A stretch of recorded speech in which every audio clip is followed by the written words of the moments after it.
এইটা হচ্ছে রক্স। দেখি রক্স, তোমাকে দেখি রক্স। জার্মান। আমরা খেলা করতেছি গোসল করার আগে। আয় জিমি, আয় জিমি, আয় কাম কাম কাম। জিমি অসুস্থ হয়েছিল, এখন সুস্থ হয়েছে। ওর পাতলা পায়খানা হয়েছিল, অনেক কষ্ট করে ঠিক করছি। এটা হচ্ছে শয়তানটা, এই যে মারো মারো মারো, মারো।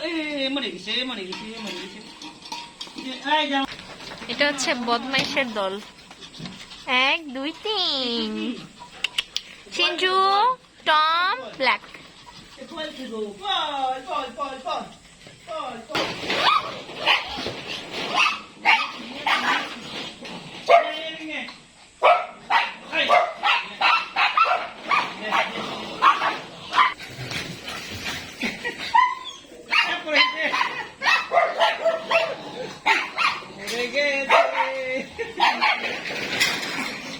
আচ্ছা আচ্ছা আচ্ছা।